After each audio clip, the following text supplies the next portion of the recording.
Hey guys, and welcome to my June fangirl moments.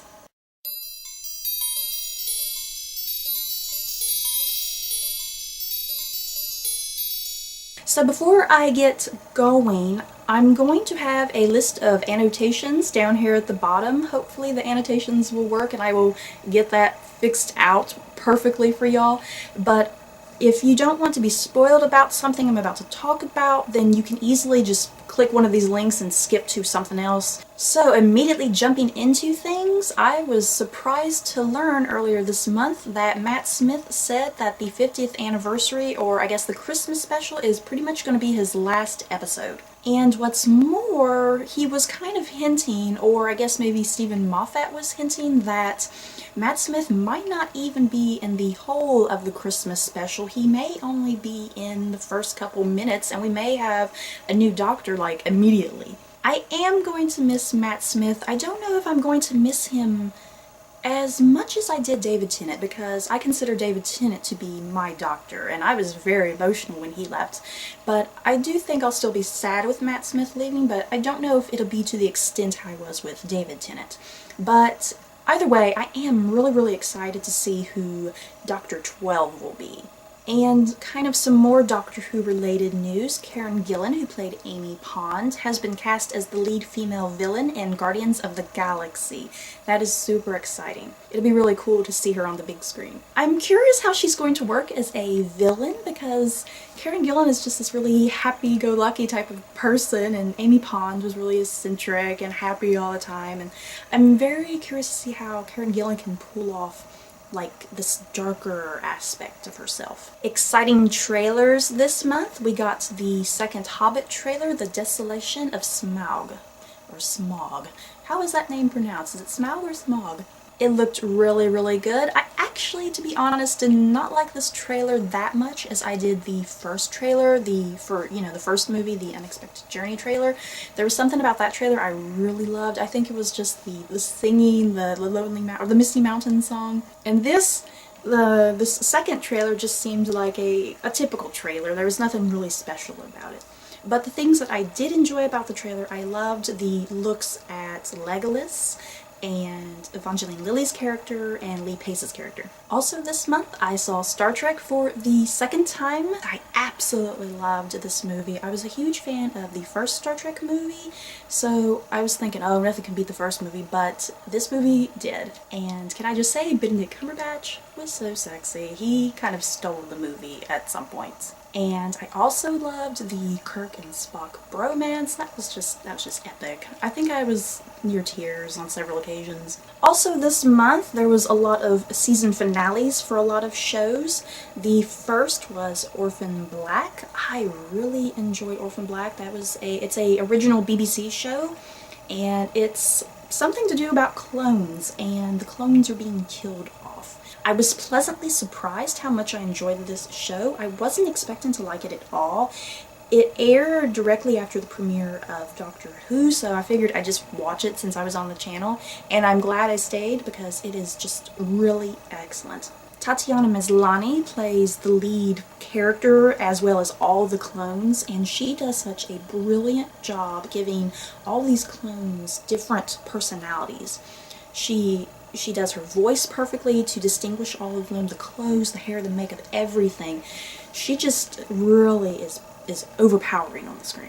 And I cannot wait for season 2. Oh my god. And yes, I ship Sarah and Paul. I had a feeling Helena would die at the very end since she was the nutty clone. I figured at least one of the clones would have to die because, in order for new clones to be brought on into season 2. And so Helena seemed like the obvious choice. I figured Sarah wouldn't get killed because she's kind of the lead clone. And then I figured Cosima and Allison were probably safe. And we were also introduced to another clone. I can't remember her name right now, but she was British. She was like a really posh British, and she seemed to really be in the know about the clones. So I'm very curious where that's going. Moving on to Game of Thrones. Wow, this third season was epic. There is no other word for this season. It had a semi-slow start at the beginning, but I think it really rapidly sped up as the season progressed. And of course, the Red Wedding. I cannot talk about Game of Thrones without talking about the Red Wedding. It's like, what the hell happened in that episode? I was just in shock by the end of that episode. My tissue was a mess. Robb and Catelyn were dead, and not just dead, brutally murdered. And to make matters worse, Arya was so close to getting home, and then she didn't make it. And the thing is, if you think about it, if she had made it to Robb and Catelyn, she would have been murdered as well. So it's probably a good thing she did not make it. Plus, she saw the murder of poor Grey Wind. I think Grey Wind's death was probably the worst for me, because I love the direwolves so much, and whenever anything happens to them, I get really emotional about the direwolves. Pretty much like Lady back in season 1. Another thing about this season of Game of Thrones that I really liked, I liked that they showed a bit more of Stannis and Melisandre and Davos. I felt like in season 2 they were kind of just pushed to the side, so I was really glad to see more of them this season, and it seems like they're going to have a very central focus in the next season. And normally, I usually hate Jaime Lannister, but this season, I really fell in love with Jaime Lannister. There's just so many things about his character that they further developed, and they made him much more interesting, and they made him more human, I guess is what it was, and you really felt for him. So I'm curious going into the next season if I'm still going to love Jaime Lannister, because I don't want to lose that connection to him, because I'm really in love with him right now and what they've done to his character. And I can't talk about Game of Thrones without referring to Daenerys Targaryen. I really loved her scenes this season. I was kind of disappointed with all the Daenerys scenes in season 2 because her plot seemed really boring on occasion until like that last episode. So in this season, pretty much all of her scenes mattered to some degree. When she basically took the slaves from all from that one town, and her dragons blew everything up and killed that one man. That was just awesome. That was the best Dany moment probably since the end of season 1.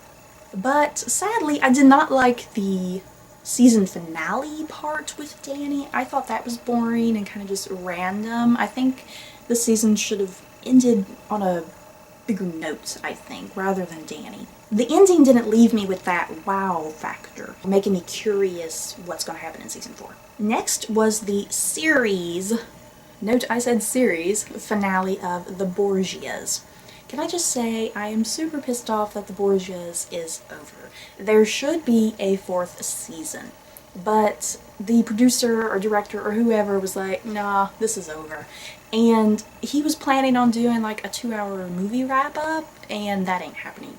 So the ending of The Borgias, even though the finale was a good episode in general, that was not series finale material in my opinion. There was no sort of character wrap-up or plot wrap-up or anything.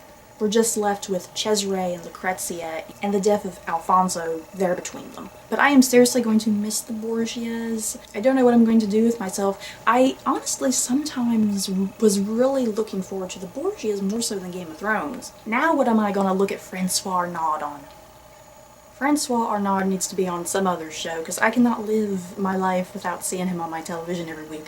So now that The Borgias is wrapped up, I'm very curious if Showtime intends on doing another The So-and-So type of show, because, you know, there was The Tudors and then The Borgias, and so I wonder if there's going to be another family.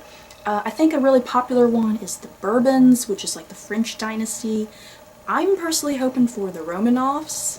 I've been obsessed with the Russian royal family for so long, I would really love to see that done. So yeah, anyone else disappointed with the ending of The Borgias, feel free to comment down below. Lastly, Da Vinci's Demons. I'm very glad I started Da Vinci's Demons. I will warn you that if you're a historical buff, then I suggest you just not really get into Da Vinci's Demons if you're expecting historical accuracy, because it is in no way historically accurate.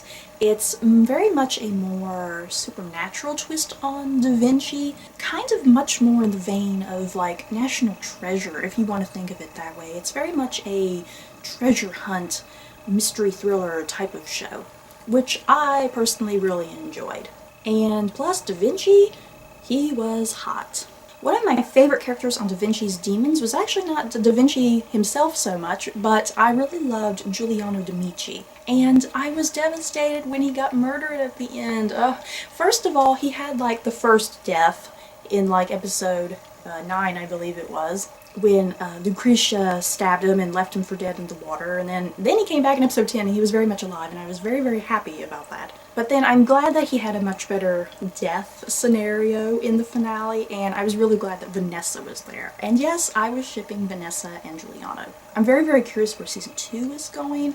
It seems like Da Vinci might be going to Africa, maybe? I don't know. He didn't get on that boat at the end. But yeah, I'm really excited for season 2. Okay, so that's it for, I guess, things that I've watched. And I'm going to end this video by sharing with y'all some things that I bought this month that I'm really excited about. Earlier this month, I bought this really cool Fire and Blood House Targaryen shirt. I got so excited when I saw it. For anyone who knows me knows that I love House Targaryen and Daenerys more specifically.